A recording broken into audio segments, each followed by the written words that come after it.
ये आकाशवाणी रायपुर है। प्रादेशिक समाचार बुलेटिन के साथ मैं शशिकांत यादव।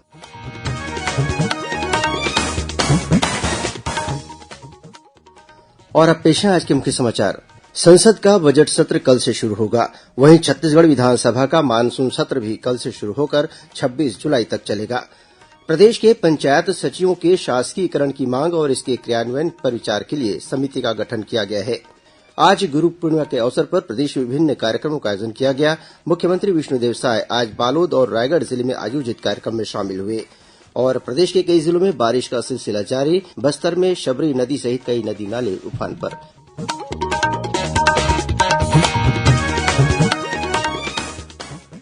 अब समाचार विस्तार से। संसद का बजट सत्र कल से शुरू होगा। इस बजट सत्र में सरकार 6 नए विधेयक पेश कर सकती है। केंद्रीय वित्त मंत्री निर्मला सीतारमण 23 जुलाई को लोकसभा में आम बजट पेश करेंगी। नरेंद्र मोदी सरकार के तीसरे कार्यकाल का यह पहला बजट होगा। इस बीच संसद के बजट सत्र से पहले आज नई दिल्ली में सर्वदलीय बैठक आयोजित की गई। इस दौरान सरकार ने संसद के दोनों सदनों का सुचारू संचालन सुनिश्चित करने के लिए सभी राजनीतिक दलों से सहयोग की अपेक्षा की। छत्तीसगढ़ विधानसभा का मानसून सत्र कल से शुरू होगा। 26 जुलाई तक चलने वाले इस सत्र के दौरान कुल 5 बैठकें होंगी। सत्र के दौरान वित्तीय और शासकीय कार्य संपादित किए जाएंगे। पहले दिन कल प्रश्नोत्तर काल के बाद राज्य सरकार इस सत्र का पहला अनुपूरक बजट पेश करेगी। विधानसभा के सचिव दिनेश शर्मा ने बताया कि इस सत्र में अब तक 966 प्रश्न लगाए गए हैं। प्रदेश के पंचायत सचिवों की शासकीयकरण की मांग और इसके क्रियान्वयन के विचार के लिए समिति का गठन किया गया है। पंचायत और ग्रामीण विकास विभाग के सचिव राजेश सिंह राणा को समिति का अध्यक्ष नियुक्त किया गया है। वहीं पंचायत संचालनालय की संचालक प्रियंका ऋषि महोबिया को सदस्य सचिव और विकास आयुक्त कार्यालय के वित्त नियंत्रक मोहम्मद यूनुस को सदस्य बनाया गया है। यह समिति 30 दिनों के भीतर अपना प्रतिवेदन शासन को प्रस्तुत करेगी। गौरतलब है कि मुख्यमंत्री विष्णुदेव साय ने पंचायत सचिव दिवस के अवसर पर प्रदेश पंचायत सचिव संघ द्वारा आयोजित सम्मान समारोह में पंचायत सचिव संघ के शासकीयकरण की मांग पर समिति गठन की घोषणा की थी।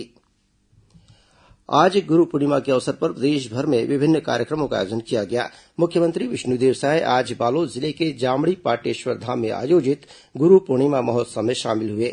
मुख्यमंत्री ने वहां सत्संग स्थल कौशल्य धाम में संत योगी बालक दास से मुलाकात की और उनका आशीर्वाद लिया। इस अवसर पर सांसद भोजराज नाग सहित अनेक जनप्रतिनिधि उपस्थित थे। मुख्यमंत्री ने ब्रह्मलीन संत राम जानकी दास जी के समाधि स्थल पर पुष्पांजलि अर्पित की और सत्संग स्थल परिसर में रुद्राक्ष के पौधे का रोपण किया। मुख्यमंत्री ने शिव मंदिर में पूजा अर्चना कर प्रदेशवासियों की सुख समृद्धि और खुशहाली की कामना की। इस अवसर पर मुख्यमंत्री ने पाटेश्वर धाम में ब्रह्मलीन गुरुदेव राम जानकी दास जी की समाधि का निर्माण कराने और मंदिर परिसर के जीर्णोद्धार के साथ ही जुंगेरा प्री मैट्रिक बालक छात्रावास की सीटें 50 से बढ़ाकर 100 करने की घोषणा की। वहीं रायगढ़ प्रवास के दौरान मुख्यमंत्री ग्राम बनोरा स्थित अघोर गुरुपीठ में गुरु दर्शन के लिए पहुंचे।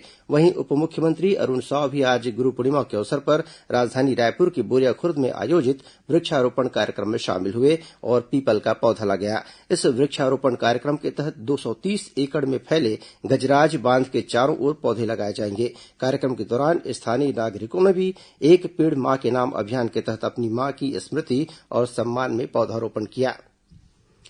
इस वर्ष आयुष्मान कार्ड का गलत उपयोग करने वाले प्रदेश के 48 अस्पतालों पर कार्रवाई की गई है, जिनमें से 11 अस्पतालों पर जुर्माना भी लगाया गया है। वहीं एक अस्पताल का पंजीयन निरस्त किया गया है। इन अस्पतालों के विरुद्ध आयुष्मान कार्ड से इलाज के बाद भी हितग्राहियों से अतिरिक्त नकद राशि लेने, आर्थिक लाभ पाने के लिए मरीजों को योजना अंतर्गत भर्ती किए जाने और अवैधानिक तौर पर योजना के तहत गर्भाशय के ऑपरेशन करने की शिकायत मिली थी।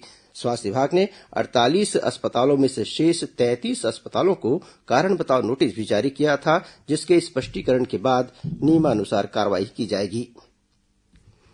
बिलासपुर कलेक्टर अवनीश शरण ने आज वीडियो कॉन्फ्रेंसिंग के जरिए अधिकारियों की बैठक लेकर जिले में मलेरिया और डायरिया के हालात की समीक्षा की। उन्होंने अगले 2 दिनों में पेयजल के सभी स्रोतों के क्लोरीनेशन के निर्देश दिए और गांवों की सभी बोरिंग में अगले 15 दिनों में पंचायत मद से प्लेटफॉर्म बनाने को कहा। उन्होंने सख्त हिदायत दी कि सभी डॉक्टर और स्वास्थ्यकर्मी अपने मुख्यालय में उपस्थित रहें। इस बीच कलेक्टर अवनीश शरण ने बिलासपुर के जिला अस्पताल और सिम्स में भर्ती मलेरिया और डायरिया से पीड़ित मरीजों से मुलाकात की और उनका हाल चाल जाना। इस मौके पर उन्होंने लोगों से झाड़ फूंक और झोला छाप डॉक्टरों से बचने की अपील की। वहीं बिलासपुर के मझगांव स्कूल में कलेक्टर के निर्देश पर मलेरिया से बचाव विषय पर कार्यशाला आयोजित की गई। इस कार्यशाला में मलेरिया के लक्षण तथा उससे बचाव की जानकारी दी गई। साथ ही स्कूली बच्चों द्वारा जागरूकता रैली भी निकाली गई। गौरतलब है कि मुख्यमंत्री विष्णुदेव साय ने मलेरिया और डायरिया से निपटने के लिए जिला प्रशासन को हर संभव उपाय सुनिश्चित करने के निर्देश दिए हैं। प्रादेशिक समाचार आप आकाशवाणी रायपुर से सुन रहे हैं।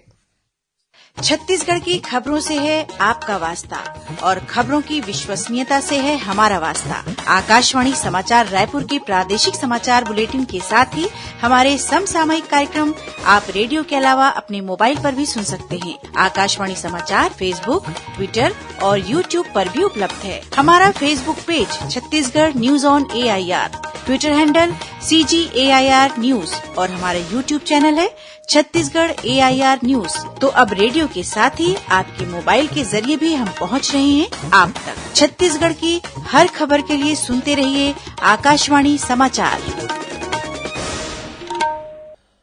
और अब आगे बढ़ते हैं बाकी के समाचारों की ओर। दंतेवाड़ा जिले में 5 लाख रुपए के एक इनामी माओवादी ने आत्मसमर्पण कर दिया है। लोन वर्राटू अभियान से प्रेरित इस माओवादी ने दंतेवाड़ा के पुलिस उप महानिरीक्षक कमलोचन कश्यप और पुलिस अधीक्षक गौरव राय के समक्ष आत्मसमर्पण किया है। यह माओवादी प्लाटून पार्टी कमेटी के उत्तर सब जोनल ब्यूरो की राजनीतिक टीम का कमांडर था। गौरतलब है कि जिले में लोन वर्राटू अभियान के तहत अब तक 190 इनामी सहित कुल 851 माओवादी आत्मसमर्पण कर समाज की मुख्यधारा में लौट चुके हैं। राष्ट्रीय शिक्षा नीति के 4 वर्ष पूर्ण होने के उपलक्ष्य में कल 22 जुलाई से प्रदेश में शिक्षा सप्ताह मनाया जाएगा। इसके तहत शिक्षकों को स्थानीय सामग्री के प्रदर्शन और कक्षा में इनके उपयोग के लिए प्रोत्साहित किया जाएगा।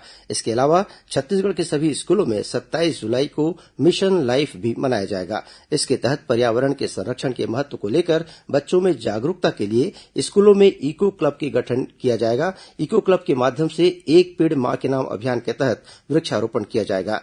स्कूल शिक्षा विभाग ने स्कूलों में मिशन लाइफ के लिए नए इको क्लब गठन के लिए दिशा निर्देश दिए हैं।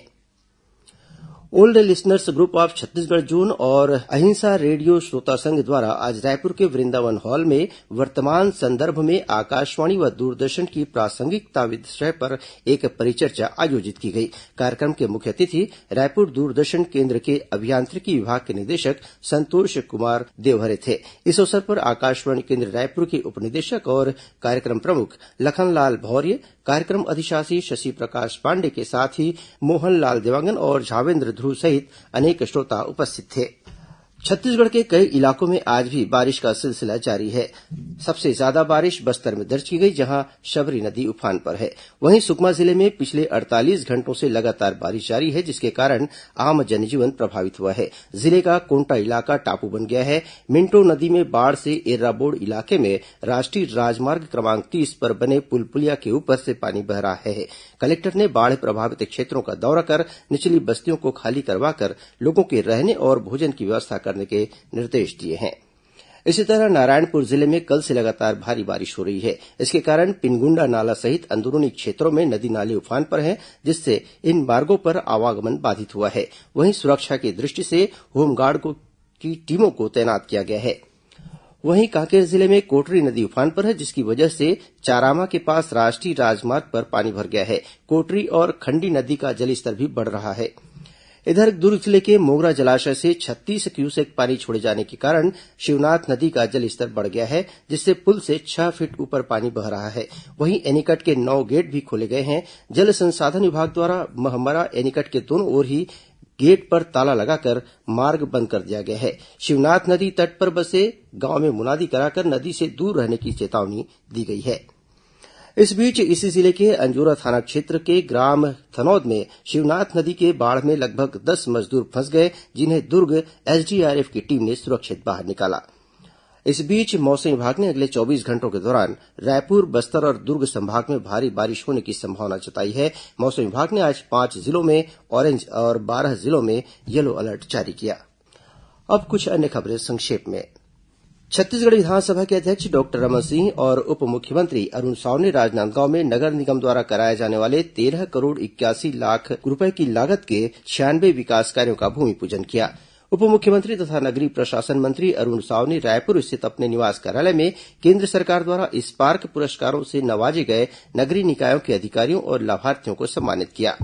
उप मुख्यमंत्री अरूण साव ने आज रायपुर के डॉक्टर भीमराव अंबेडकर स्मृति चिकित्सालय में मेगा ब्लड डोनेशन कैम्प का शुभारंभ किया। कार्यक्रम में उन्होंने रक्तदाताओं को प्रमाण पत्र भी वितरित किए। कोंडागांव पुलिस ने शेयर मार्केट में लाभ दिलाने के नाम पर ठगी करने वाले 4 आरोपियों को गिरफ्तार किया है और गौरेला पेण्ड्रा मरवाही कलेक्टर लीना कमलेश मंडावी ने कल कन्या आश्रम एवं बालक आश्रम बेलझिरिया का आकस्मिक निरीक्षण किया। इस दौरान अनुपस्थित पाए जाने पर आश्रम के अधीक्षक और अधीक्षिका को निलंबित कर दिया है। अंत में मुख्य समाचार एक बार फिर। संसद का बजट सत्र कल से शुरू होगा। वहीं छत्तीसगढ़ विधानसभा का मानसून सत्र भी कल से शुरू होकर 26 जुलाई तक चलेगा।